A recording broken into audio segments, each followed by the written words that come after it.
Hello, everyone, and welcome to Will's Monthly Market Update. It is May 2026 already. This is May 2026's episode.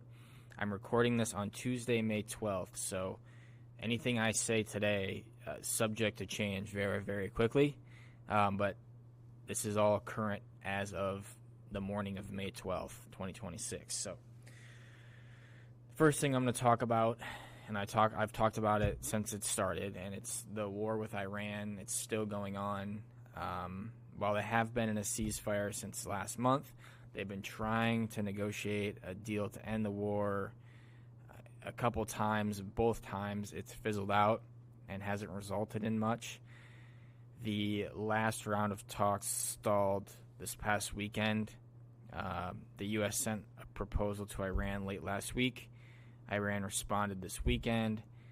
The Trump administration did not like the response, therefore did not accept the response, and now we're just kind of waiting to see what happens next. Either someone is going to give up something that they were hoping for to allow talks to progress, or we could see another round of attacks. We just don't know at this current moment.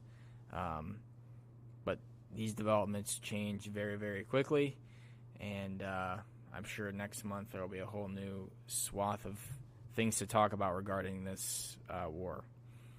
The second thing I want to talk about is kind of related to the war, and it's strong company earnings. Now you're probably asking, well, how do company earnings and the war with Iran, what do they have to do with each other? Well, the war really rattled markets.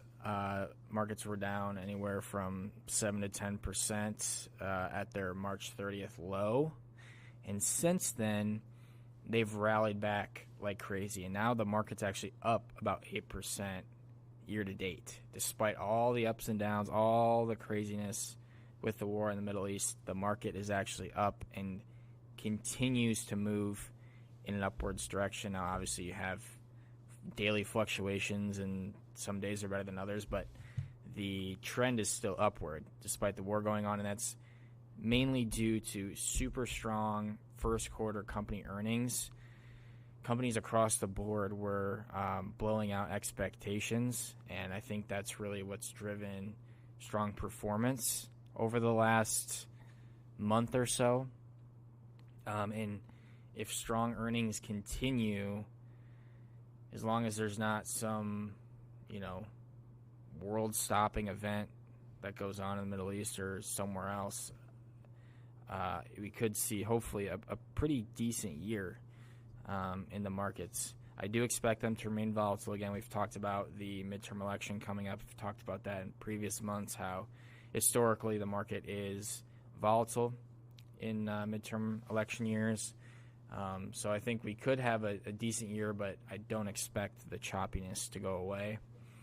And then the last thing I want to talk about is inflation and unemployment. So inflation just came out this morning, May 12th, and CPI year over year for April was 3.8%. So we are definitely moving in the wrong direction now.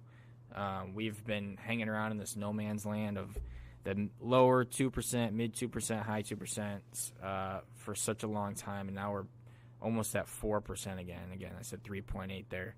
And then 0.6% month over month.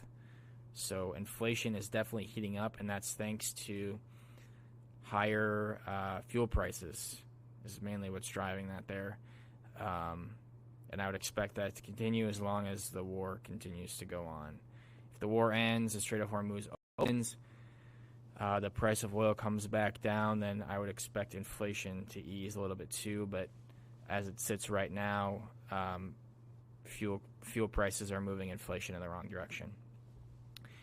But the jobs report that came out last week, 115,000 jobs in April versus the expected 55 to 65,000. So that's almost double what was expected. So you have inflation moving in the wrong direction. You have an economy that's still chugging along despite higher fuel costs. Jobs, people are still getting jobs if they want them. It's just such an interesting time. I definitely do not think the Fed is going to cut rates at all this year, despite the new Fed chair. There's no reason to, with inflation going in the wrong direction and the economy still chugging along and jobs still being created. I think they just need to sit tight for a while, see if this inflation is long term or if it's just hopefully shorter term while the war is going on. I think they're in a good spot to kind of wait and see what happens. But so those are the three things I wanted to mention this month. Obviously, the war that's continuing to go on between the U.S. and Iran, strong company earnings really driving market performance despite the war, and then higher inflation due to fuel costs. But on the flip side, a great jobs report that came out. So stay tuned for June 2026. I'll see you guys there.